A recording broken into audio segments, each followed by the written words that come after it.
certifications and you move on. The belief in yourself, your self-image, understanding how everything really it's already kind of emotion for you, and how much access you have to yourself and how much power you can kind of create, whether you believe it or not. But you can create a lot of things for yourself with patience, right? Obviously. So all these things have led me to read a lot of books about the fact of obviously self belief.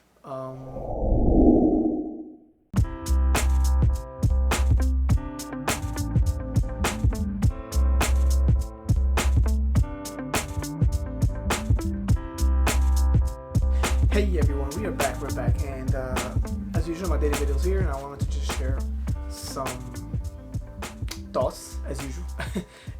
Thank you for anybody that listens and follows and watches all my other accounts, and a big supporter.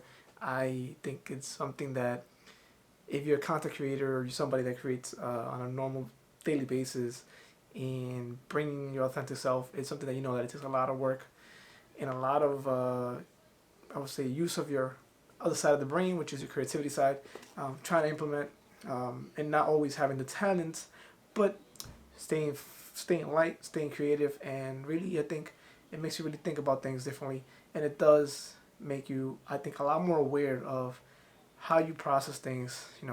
The individual that you are, how you create, where are the best times you create, what kind of process you want to set up for yourself. So I think everybody has their own way of doing things, but I think I see a lot of individuals, giving insights and giving ideas and tips on how to create and how to start whatever it is you want to start, because now obviously we're all in quarantine mode, and I think there's no better time, right? And if you have something that you want to start and are thinking about it, or you want to try, whether it be, maybe you love to cook, maybe you love to do makeup, maybe you love to do fashion, fitness, whatever. If you guys are really, really into fitness, why not? Just try it. You never know. They said you cannot play the game unless you're in it. So, here we are. So yes, I'm talking about today here, trying to be inspired every day, trying to stay inspired.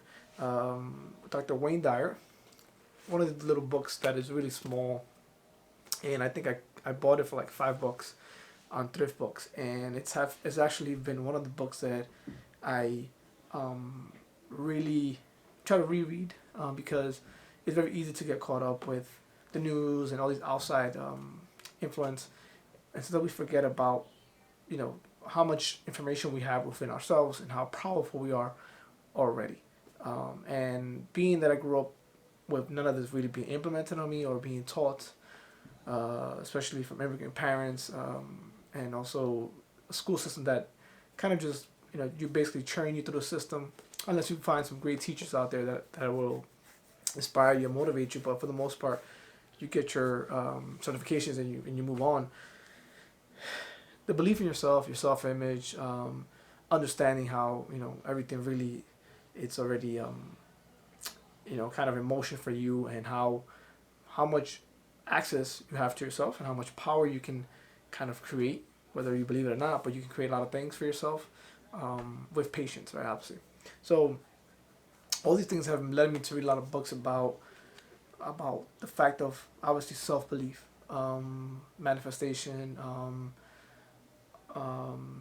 the power of I would say gratitude, synchronicity, all these things that I never really heard about growing up, and how I'm looking back, after reading these things and seeing how much of those things have already been applied in my life, how many of those things actually have taken part and actually been already happening, and I didn't really realize it, and I kind of understood it that it was just random acts. And he's talking about here how a lot of the things that happen to us are all in a plan. We'll have a plan for it. It's a plan for us. Each and every one has a different plan, and if we try to force it or we try to change it, then a lot of other things change, and it's a tricky thing, because I know for me, for example, what's going on now, right? We don't want to, obviously we don't want to be home. We don't want to be forced to not go anywhere.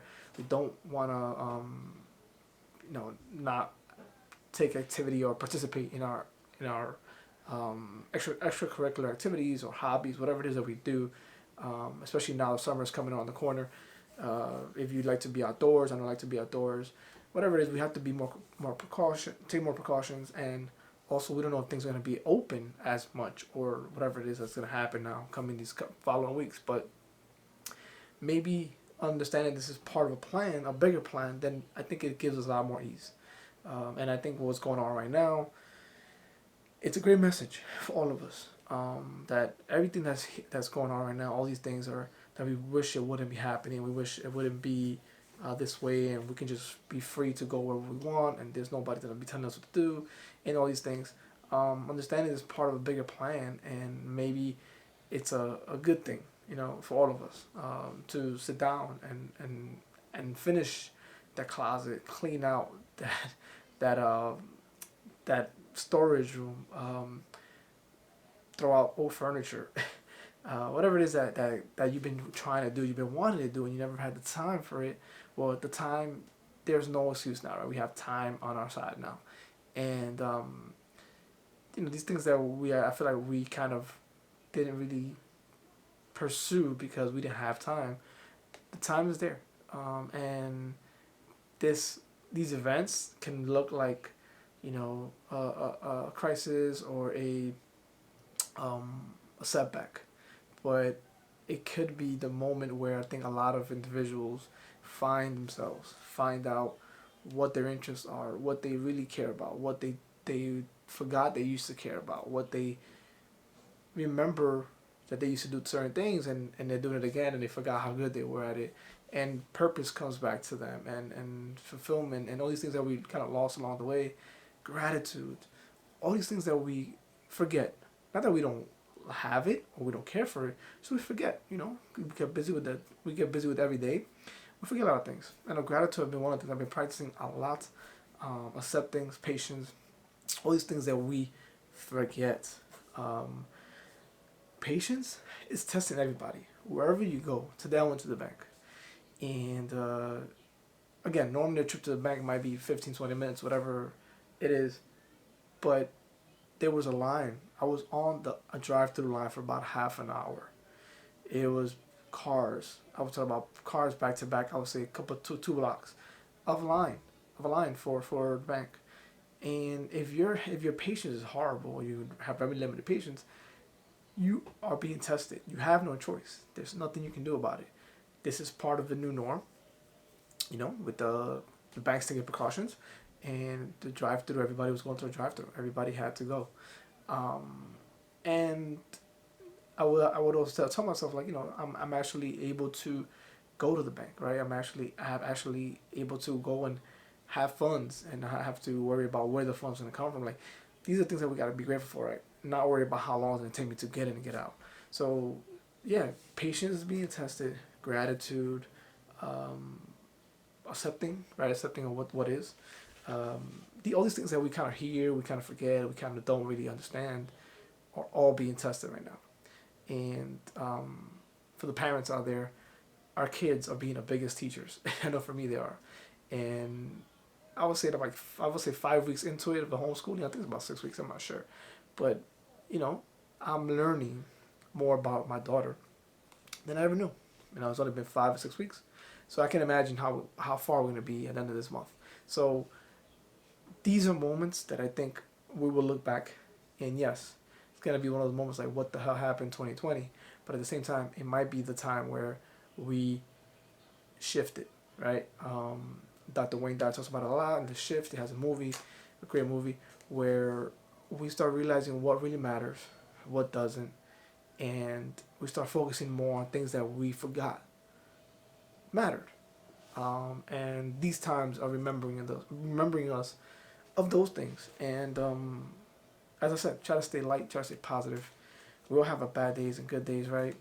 I'm not perfect, but I think the more positivity you can bring into your day, the better it is for your, family, and the better it is for those people around you, right? Your energy that you bring to some situation, or another, um, uh, I would say store, customers, wherever you go, your energy walks with you. It follows you. It's an orb that's around you. Whether you believe it or not, we're all energy. And since I've been learning and practicing this, I know when I go somewhere, I kind of prepare myself. Like, I need to not let something else affect my energy, and protect it. And lately, I've been noticing a lot of individuals, like the places I used to go to shopping. It was a lot of tension, a lot of stress, a lot of people rushing, arguing. And now it's a little bit less. I can imagine, it's people are taking their time, slowing down. Everybody's, being polite, kindness. It might be because of the pandemic. I'm not sure. Maybe we needed this. Maybe we needed this wake up call. Like I said, I'm seeing the difference. Maybe just because I'm aware, but a lot more kindness, a lot more patience, a lot more people just taking their time. Everybody's just not in a rush that they used to be, and it might be a reminder that we need to enjoy this moment, enjoy our lives right now, and make the best of it. So if you take away anything today from this video, look around you, be grateful, make it the best moments you can, and stay positive. And I'll see you tomorrow. So take care, everybody. Take care.